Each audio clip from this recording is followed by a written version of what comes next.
بسم اللہ الرحمن الرحیم۔ ناظرین، کل آپ نے ایک آل پارٹیز کانفرنس دیکھی، سنی اور اس پہ بڑے تبصرے بھی سنے ہوں گے۔ میں نے سوچا کہ جو ہم نے یہاں بیٹھ کے دیکھا وہ بھی آپ کی خدمت میں عرض کر دیں۔ اے پی سی میں ملک کی تقریباً تمام اپوزیشن پارٹیز شریک ہوئیں۔ بہت اچھا ایونٹ تھا، بڑا زبردست قسم کا۔ اس کے جو شرکاء تھے، جو پارٹیسپینٹس تھے، وہ انتہائی دلچسپ تھے۔ اس میں ملک سے غداری کرنے والے بھی شامل تھے، اس میں محب وطن بھی شامل تھے، اس میں لبرلز بھی شامل تھے، اور اس میں ڈیموکریٹس بھی شامل تھے، اس میں اسلامسٹ بھی تھے، اور اس میں وہ لوگ بھی تھے جو نیشنلسٹ کہلاتے ہیں۔ اس میں وہ لوگ بھی تھے جو غدار تھے۔ اس میں قانون بنانے والے بھی تھے اور قانون شکن بھی تھے۔ اب یقیناً آپ سوچ رہے ہوں گے کہ میں ایسا کیوں کہہ رہا ہوں۔ یہ میں اپنے پاس سے نہیں کہہ رہا، یہ وہ باتیں ہیں جو انہی قائدین نے پچھلے 70 سال میں ہمیں بتائی ہیں۔ میاں صاحب کہا کرتے تھے کہ زرداری ٹولہ ملک لوٹ کے کھا گیا ہے، اور اس کے لیے انہوں نے جلسوں میں ایک دفعہ مجھے یاد پڑتا ہے کہ پیسے گن کے بتائے تھے کہ $60 کروڑ اور سرے محل کو اگر ہم بیچیں اور ملک میں لے کے آئیں تو یہ جلسے میں موجود ہر شخص کے حصے میں 1-1 لاکھ روپے آ سکتا ہے، اور پھر بھی پیسے بچ جائیں گے۔ اس پہ میرے سمیت سارے جلسے نے واہ واہ ہا نعرے اور میاں صاحب زندہ آباد۔ انہوں نے جلسے میں ہمیں یقین دلایا کہ وہ زرداری کا پیٹ پھاڑ کے بھی یہ پیسے ملک میں لے کے آئیں گے، کیونکہ یہ ملک کا پیسہ ہے اور غریب عوام کا پیسہ ہے۔ ہم انتظار کرنے لگ گئے، لیکن 5 سال ان کے لیے کم تھے اس کام کے لیے، پیسہ نہ آیا۔ اس کے بعد ایک اور صاحب آ گئے، انہوں نے آتے ہی ہمیں بتایا کہ نواز شریف بہت بڑا چور ہے۔ نواز شریف اور اس کے ساتھیوں نے اس ملک کی دولت لوٹی ہے، ایون فیلڈ میں گھر خریدے ہیں، اور اسپین اور نہ جانے دنیا کے کس کس کونے میں جا کے انہوں نے پیسہ رکھ دیا ہے۔ ساتھ انہوں نے یہ بھی بتایا کہ نواز شریف تو غدار ہے، اس کی تو مودی سے یاری ہے، اور جو مودی کا یار ہے وہ غدار ہے۔ اور انہوں نے یہ بھی بتایا کہ یہ گریٹر پنجاب پہ کام کر رہا تھا، یہ ملک توڑنا چاہ رہے تھے۔ اب ان 2 باتوں سے ایک بات تو اسٹیبلش ہوگی کہ کچھ غدار ہیں اور کچھ چور ہیں، لیکن ہم ان دونوں کی باتیں نہیں مان رہے تھے۔ جب ایک مولوی صاحب آئے اور انہوں نے ببانگے دھلیے کہا کہ یہ دونوں چور ہیں، انہوں نے اپنے جلسوں میں، اپنی تقریروں میں، اپنی تحریروں میں یہ بات ثابت کی کہ یہ قومی مجرم ہیں، یہ چور ہیں، یہ اپنی لوٹی ہوئی دولت بچانے کے چکر میں ہیں۔ لہٰذا کل ہم نے چوروں کو بھی دیکھا، غداروں کو بھی دیکھا، اور دینداروں کو بھی دیکھا۔ وہ سارے ایک ہی جگہ بیٹھے ہوئے تھے، اور یہ بڑا خوبصورت گلدستہ بن گیا تھا۔ مجھے حیرت اس وقت ہوئی، بلکہ خوفزدہ میں ہو گیا، جب میں نے دیکھا کہ شہباز شریف صاحب بھی اس کانفرنس میں تشریف لا رہے ہیں۔ میں خوفزدہ اس لیے ہوا کہ شہباز شریف کہیں علی بابا اور 40 چوروں کے پیٹ ہی نہ پھاڑ دیں، اور یہ چونکہ کانفرنس انٹرنیشنل میڈیا پہ دکھائی جا رہی ہے تو یہ نہ ہو کہ ہمارا ملک، جس کے بارے میں پہلے ہی لوگ کہتے ہیں کہ یہ متشدد لوگ ہیں، تو ہمارا امیج مزید خراب ہو۔ بہرحال شہباز شریف صاحب تشریف لائے، جب وہ سکینر گیٹ سے گزرے تو گیٹ نے کوئی بیپ نہیں کیا، تو ہمیں تسلی ہوگی کہ یہ چھری تو لے کے نہیں آئے، اس لیے ڈرنے کی کوئی بات نہیں۔ لیکن پھر بھی خوف تھا کہ شاید یہ علی بابا اور 40 چوروں کو دیکھیں تو یہ مشتعل ہو جائیں گے۔ لیکن ہمیں اور بھی خوشگوار حیرت اس وقت ہوئی جب یہ چھوٹے بھٹوں کو مل کے گلے میں لگا کے پپیاں جپیاں کر رہے تھے۔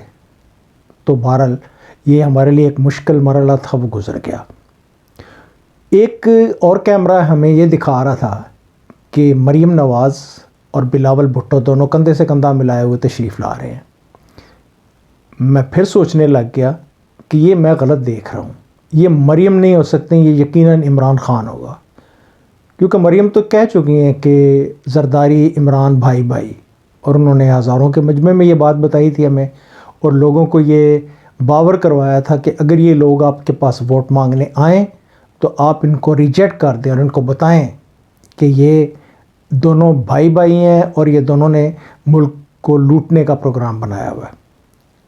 لیکن وہ بھی اندر تشریف لائیں، مسکرا کے انہوں نے بھی لوگوں سے ملاقاتیں کی اور بیٹھ کے. اس کے بعد میاں صاحب کی تقریر شروع ہوئی اور واللہ کیا تقریر تھی.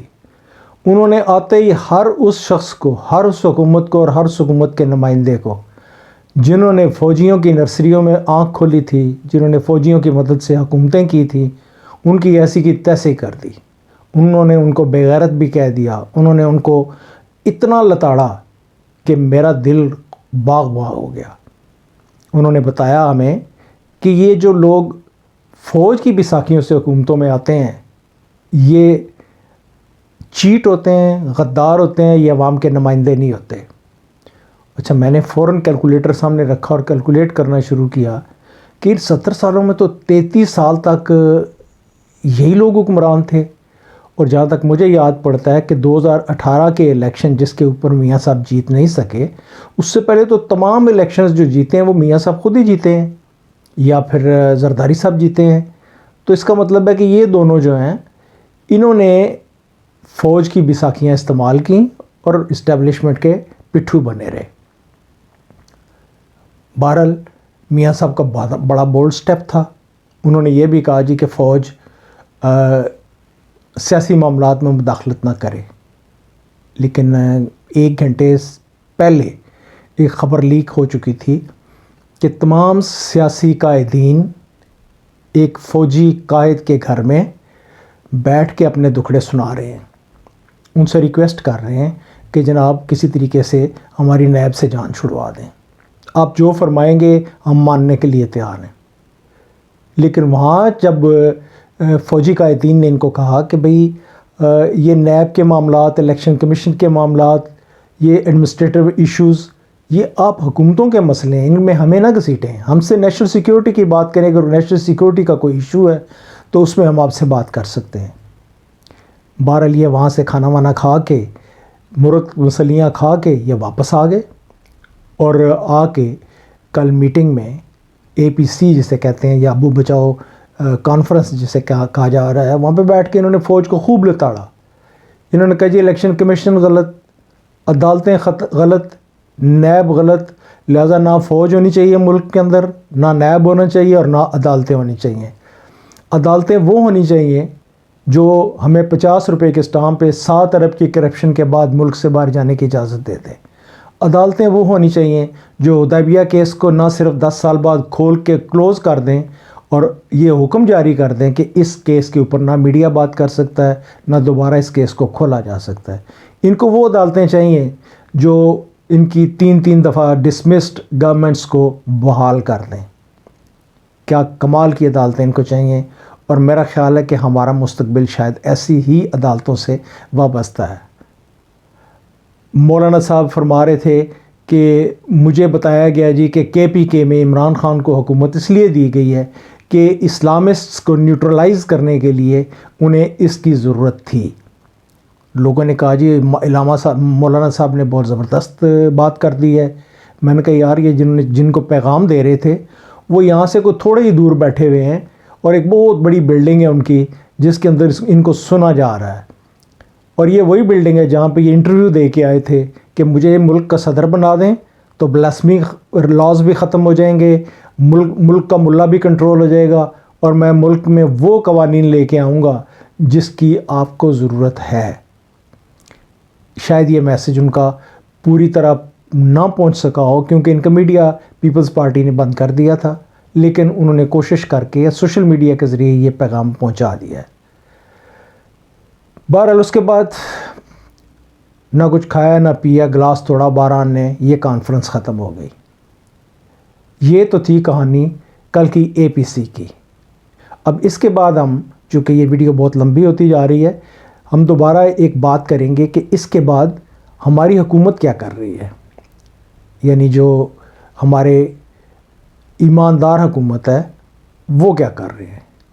تو پلیز ہمارا نیکسٹ ولاگ بھی ضرور دیکھیے. Thank you. پاکستان زندہ باد.